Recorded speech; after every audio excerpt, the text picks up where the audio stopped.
every strategy, every system has its pros and cons. And obviously, there are benefits, is why you're pursuing it. What are the benefits of the Miyawaki process? Okay. See, as we all know, afforestation is basically for increasing the green coverage. So that is the first advantage of Miyawaki method. And naturally, when green coverage increases, the carbon will be locked in, oxygen will be released, and we will get a better living atmosphere. That is a prime thing. But besides that, there are so many other advantages. For example, when we are doing Miyawaki, we are processing the soil and making it something like a sponge. There are three layers of potty mixture which can easily absorb water, and we are also doing a big mulching over there. So, for a place like Kerala, in Kerala, if you take the statistics, in every year at least 300,000 liters of water comes down through rain, and that normally washes off the soil and goes to sea. Okay, so here in Miyawaki method, the land is prepared for absorbing that water. So whatever water comes there, it will absorb.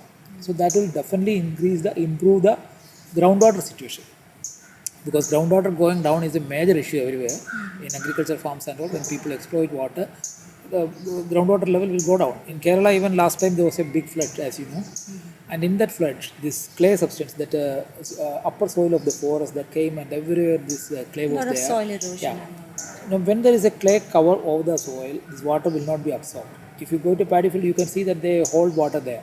Just like that, when there is a sticky substance of the soil, normal soil, it will not absorb water. The water washes off, and the groundwater level went down even further after the floods.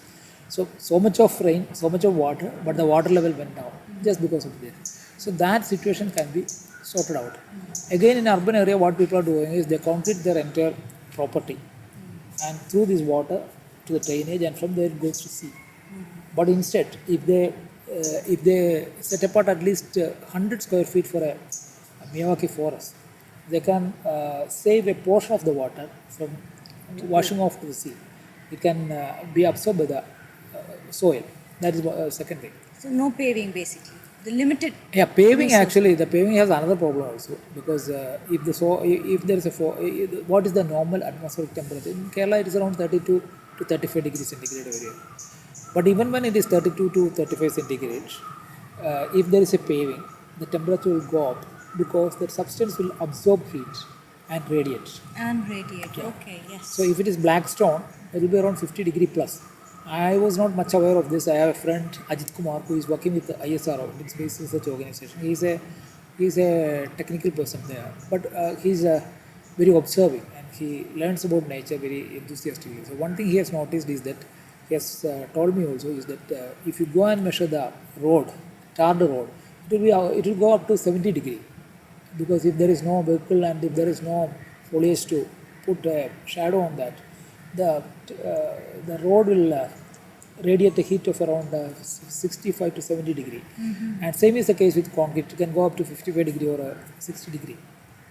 So if there is a Miyawaki, if there are plants on the side of it, the plants can reduce the temperature by 1 degree or 2 degree.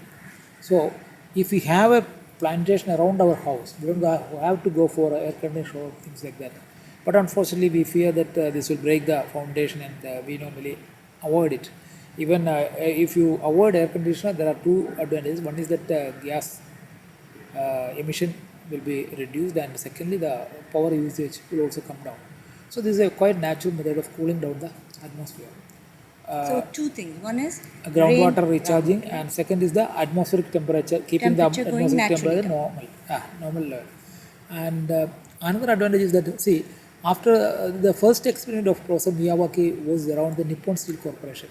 Why did the Nippon Steel Corporation give him an opportunity to construct a forest around its premises?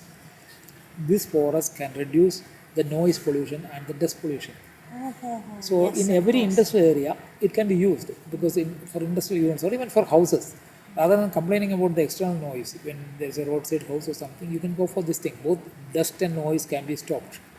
Third thing is, if there is a forest belt, and see, for example, in a factory there are certain plants which will be very very dangerous in the sense that explosions can happen because very dangerous chemicals will be there, inflammable substance will be there. This will be stored in different locations within a factory compound. So if you have a Miyawaki forest around that, when there is an explosion or a fire or a mishap, this forest can prevent, at least it can delay, and it can give you some time for fighting the damage. It will not spread directly to the next building or something. So in urban pockets, wherever possible, we should have this Miyawaki forest so that the calamities like earthquake or tsunami or fire or things like that. So we can use this as a protection. It's not a 100% protection, but it is a preventive measure. It will give you breathing time to fight the damage. So that way it is helpful. And another reason is that see, when we planted this thing, my hobby was to come here and see whatever insects are coming here. And I got very beautiful insects which I have not seen before.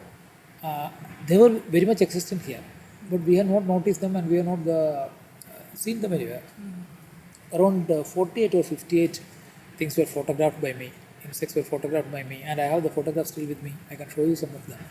So all those insects came from nowhere and started eating these plants. And then some people are very worried that, oh, what is going to happen? These plants will be eaten by the pests and all.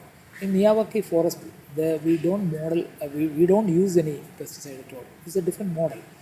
According to Professor Miyawaki, he has very elaborately described in his book that there was a scientist who learned the relation between predator and prey for the entire lifetime.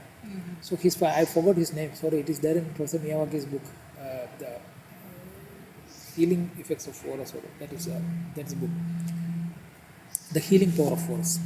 So he has quoted this professor who studied the relationship between predator and prey.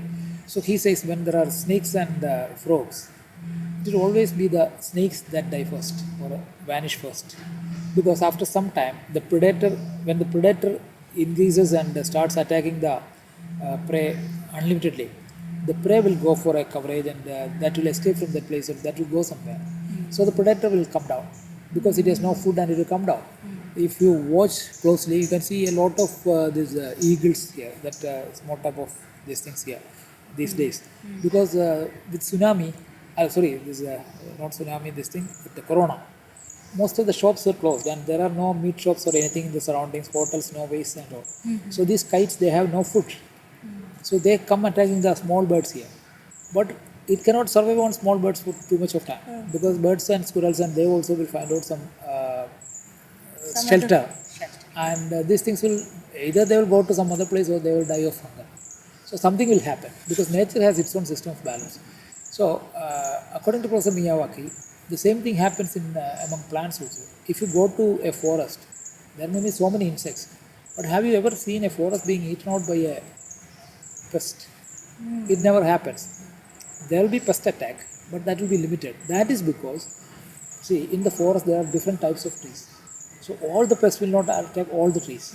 So it needs certain leaves for eating, certain leaves for laying its eggs, certain leaves for living. So it may be in different places. And the plants are not, see, in a plantation you are planting one type of plants together. Yes, Yeah. in a horde. Yeah. Yes. Here there are different types of plants.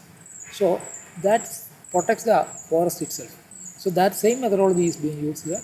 You have a collection of plants, maybe multiple species here, and that will help in protecting all these species.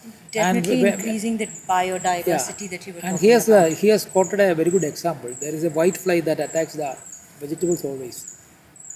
Okay, when you have vegetable garden, there is a white fly that comes and kills these vegetables. But there are certain spiders in the garden which are very colorful and less poisonous. So they have their webs everywhere, and if they are allowed to survive, these flies will naturally end up in that web. Unfortunately, what we are doing is we are just chasing of the spider. Whether we like it or not, we chase the spider because we fear spider as a terrorist with poison. The garden spiders are not venomous or dangerous, but we don't allow them. See, what we are doing when we are planting lady's finger or brinjal or some other plant, we want that entire environment to be made suitable for the plants. We want the soil to have nutrients which are being absorbed by the particular plant.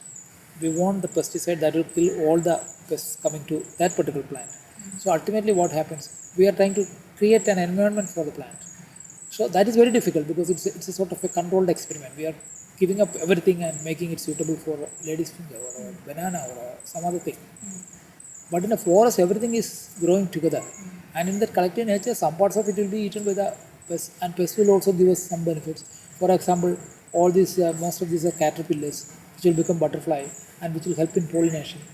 So we cannot live without bees or butterflies or things like that. And if we want those things, there is no artificial insemination or any other method. We have to go for the natural method where they will come and lay eggs on the. They will eat the flowers. They will eat the leaves. So this is a natural process. Leave it for its own way.